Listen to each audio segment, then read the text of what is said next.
Welcome to SSC Stitching Studio। Young girls इस तरह के ट्राउज़र पहनना पसंद करती हैं जिसमें पॉकेट भी हो और इसमें आप अपना मोबाइल भी बहुत इजीली रख सकते हैं। इसमें फ्रंट पर बेल्ट होगी और पीछे इलास्टिक होगा, जिसकी वजह से ये पहना हुआ बहुत स्मार्ट लुक देगा। तो चले हैं अपनी इस क्लास का आगाज करते हैं। यहाँ पर मैंने फ्रंट और बैक के लिए कपड़ा डबल फोल्ड करके बिछा लिया है। पहले पूरे कपड़े को आपने चौड़ाई के रुख फोल्ड करना है और उसके बाद आपने इसको अगेन ऊपर की तरफ फोल्ड कर देना है। कपड़े की ओपन साइड मेरी तरफ है। अब हम यहाँ पर ऊपर सीध का निशान लगाएंगे। अब इस साइड से 1 इंच तक मार्जिन छोड़ते हुए हम एक सीधी लाइन ड्रॉ कर लेंगे। अगर तो आपका साइज हैवी है तो आप ये निशान 1.5 इंच के मार्जिन पर लगाइएगा। अब ऊपर की साइड से जो हमने सीध का निशान लगाया है वो एक्स्ट्रा कपड़ा हम कट कर लेंगे। अब ऊपर हमने इलास्टिक लगाना है तो हम यहाँ पे 1.25 इंच ऊपर की तरफ बढ़ा कर रखेंगे। अब यहाँ से हम अपनी सीध का निशान लगाएंगे जो कि मैं 36.5 पर लगा रही हूँ। ये हमारा तैयार निशान है। अब इस निशान से नीचे 1/2 इंच नीचे मैं एक और निशान लगा रही हूँ जो कि हमारी सिलाई का मार्जिन होगा। क्योंकि मैं पाइंचा फोल्ड करने के लिए पट्टी अलग से लगा रही हूँ तो इसलिए मैंने ये मार्जिन 1/2 इंच रखा है। अदरवाइज आप 2.5 से 3 इंच तक ये मार्जिन रख सकते हैं। अब यहाँ पर एक सीधी लाइन ड्रॉ कर लेंगे। अब हम फ्रंट का हिस्सा उठाएंगे और बैक पर 2.25 इंच पर मैं ये निशान लगा रही हूँ। अगर तो आपका स्मॉल साइज है तो आप ये निशान 2.25 से 2 इंच पर लगा सकते हैं। अब इन निशानों पर हम अपने एक सीधी लाइन ड्रॉ कर लेंगे और फ्रंट पार्ट को इस लाइन से मिलाते हुए हम नीचे से एक्स्ट्रा कपड़ा नीचे की तरफ खींच लेंगे। तो इस तरह से हमारा बैक और फ्रंट बहुत इजीली कट जाएगा। अब आसन है हमारा 12 इंच, तो 1.25 इंच हम ऊपर की तरफ बढ़ाते हुए इस तरह से ये हमारा फ्रंट का जो पार्ट है हम 1.25 इंच यहाँ से ऊपर की तरफ बढ़ाते हुए अपना इंच टेप रखेंगे और 12 इंच पर एक निशान लगाएंगे जो कि हमारे आसन का है। इसके बाद हम थाई का निशान लगाएंगे जो कि मैं 14.5 पर लगा रही हूँ। 14.5 पर निशान लगाकर हम 2 इंच अंदर की तरफ एक और निशान लगाएंगे। अब जो हमने अंदर की तरफ निशान लगाया है उसको मेजर करेंगे कि ये कितना है। तो ये बन रहा है 12.5। तो हम ऊपर की साइड पर कमर की साइड पर भी 12.5 पर एक निशान लगाएंगे। अब इन दोनों निशानों पर हम एक सीधी लाइन ड्रॉ कर लेंगे। अब जो हमने थाई का निशान लगाया है वहां पर हम अपने आसन की शेप दे देंगे।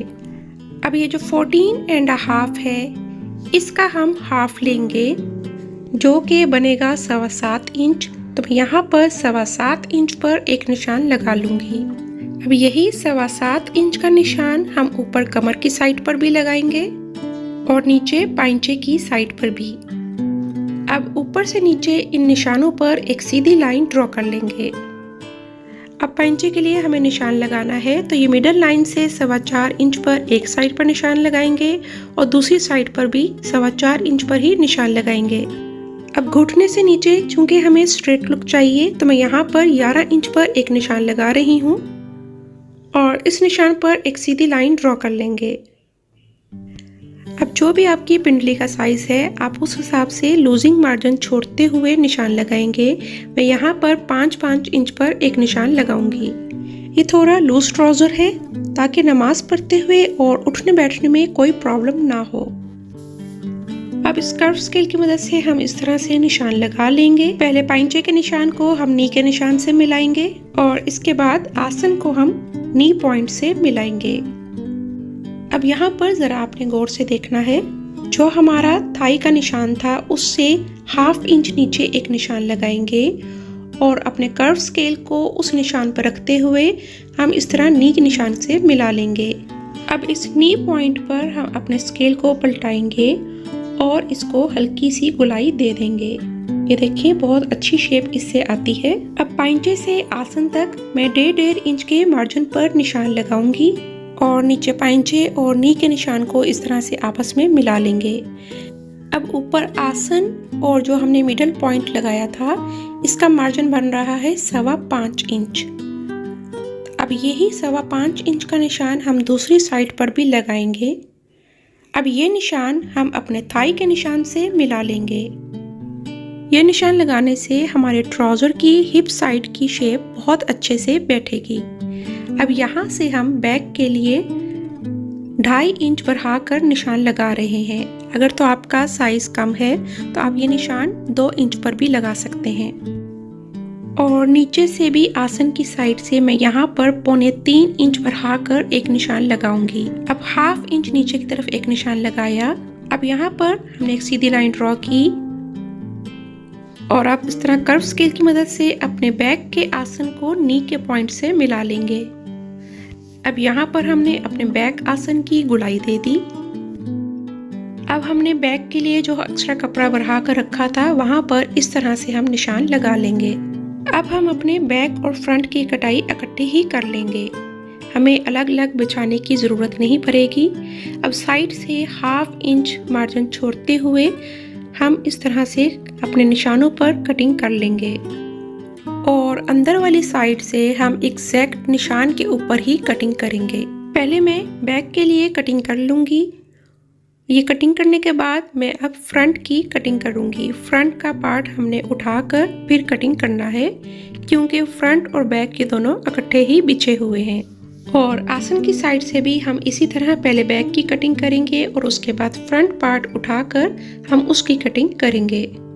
अब हमें एक साइड पर पॉकेट लगानी है तो उसके लिए मैं यहाँ पर 1.25 इंच ऊपर बढ़ाते हुए 7 इंचेस पर साइड पर एक निशान लगा लूँगी। आप ये निशान 8 इंचेस पर भी लगा सकते हैं। अब ये जो हमारे ट्राउज़र से एक्स्ट्रा कपड़ा निकला हुआ है मैंने इसको इस तरह से डबल फोल्ड करके बिछा लिया और एक साइड से मैं इस तरह सीध का निशान लगा लूँगी। अब इस कपड़े की हमने चौड़ाई रखनी है 7 इंच। ऊपर और नीचे से हम 7-7 इंच रखेंगे और इसकी लंबाई है 14 इंच। इस साइड से हमें थोड़ा स्ट्रेट रखना है और नीचे से हम हल्की सी गोलाई दे देंगे। अब इन निशानों पर हम अपनी कटिंग कर लेंगे तो ये हमारे पास पॉकेट रेडी हो चुकी है।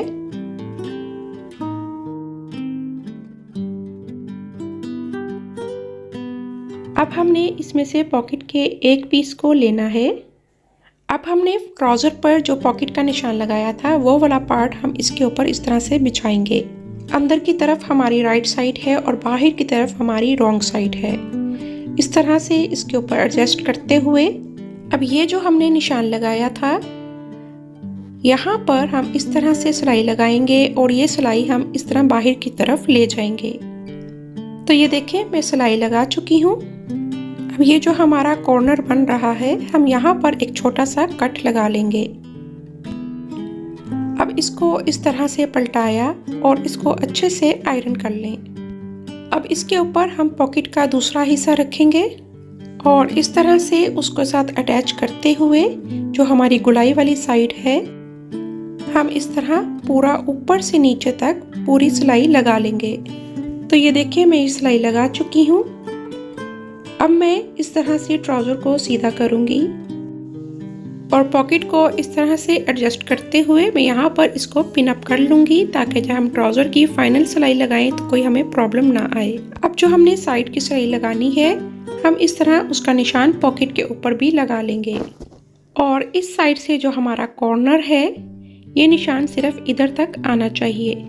अब हम अपने ट्राउज़र की फाइनल सिलाई लगाएंगे। सबसे पहले हम अपने फ्रंट के आसन को सिएंगे और बैक आसन को सिएंगे और उसके बाद हम अपनी साइड की सिलाई लगाएंगे। अब जो ट्राउज़र पर हमने अलग से बेल्ट लगानी है उसके लिए हमने इस तरह लंबाई में एक कपड़ा लिया, इसको डबल फोल्ड किया और ट्राउज़र की हमारी जितनी फ्रंट की चौड़ाई है उससे 1/2 इंच एक्स्ट्रा ये कपड़ा लेना है और इसकी टोटल चौड़ाई 4 इंच थी जिसमें से मैंने 1/2 इंच अंदर की तरफ फोल्ड किया हुआ है तो इसलिए ये लंबाई 3.25 इंच आ रही है। अब हम बेल्ट को ट्राउज़र के साथ अटैच करेंगे तो बेल्ट की राइट साइड हम ट्राउज़र की रॉन्ग साइड के साथ मिलाते हुए इस तरह से रखेंगे तो हम इस तरह सिलाई लगा लेंगे। एक साइड की सिलाई कंप्लीट करने के बाद हम दूसरी साइड की सिलाई कंप्लीट करेंगे। साइड से हमने 1/2 इंच का जो मार्जिन छोड़ा था उस पर हम इस तरह से सिलाई लगा लेंगे। ये सिलाई लगाने के बाद हम अपने सेंटर की सिलाई भी कंप्लीट कर लेंगे। अब बैक पर जो इलास्टिक लगाने का फार्मूला है, आपकी जितनी भी एग्जैक्ट कमर का साइज है आपने उसका हाफ किया, उस हाफ में से आपने 4 इंच माइनस करना है। तो मैं यहाँ पर 15.5 पर निशान लगा रही हूँ। इसमें आपने एक्स्ट्रा सिलाई का मार्जिन नहीं लेना। अभी आपको इलास्टिक को कट नहीं करना, इसकी वजह मैं आपको आगे चल के बताने वाली हूँ। यहाँ पर मैं बुकरम का इस्तेमाल नहीं करूँगी, आप चाहें तो बुकरम भी लगा सकते हैं।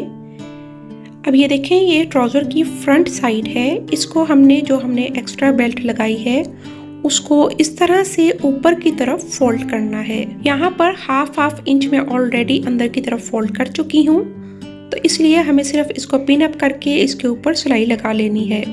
अब फ्रंट को जो हमने पिन अप किया था उस पर मैं सिलाई लगा चुकी हूँ। अब ये जो हमारी साइड बन रही है, यहाँ से हम हाफ इंच अंदर की तरफ करते हुए ये इलास्टिक को रखेंगे और इसके ऊपर सिलाई लगाएंगे। इधर आकर हम अपनी सिलाई को पक्का कर लेंगे ताकि हमारा इलास्टिक यहाँ से हिले ना।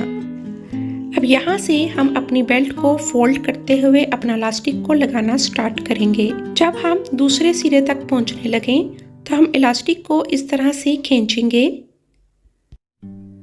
और एंड पर आकर हम अपने इलास्टिक को यहाँ से खींचकर इस तरह से इस निशान पर कट कर लेंगे। इस तरह से इलास्टिक लगाना इजी रहता है, इसलिए हमने पहले कट नहीं किया था।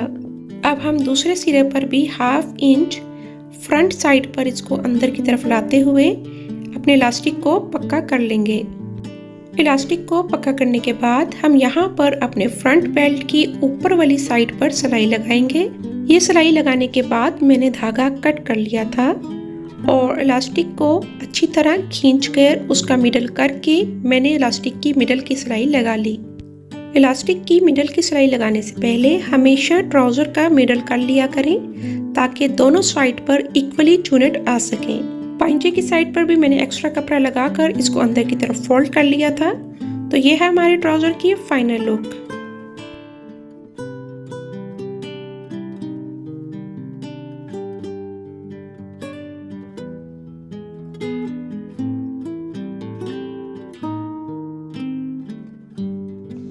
तो उम्मीद है आपको आज की ये वीडियो भी पसंद आई होगी। अगर पसंद आई है तो कमेंट सेक्शन में अपनी राय से ज़रूर आगाह कीजिएगा। Thanks for watching, like, subscribe and share.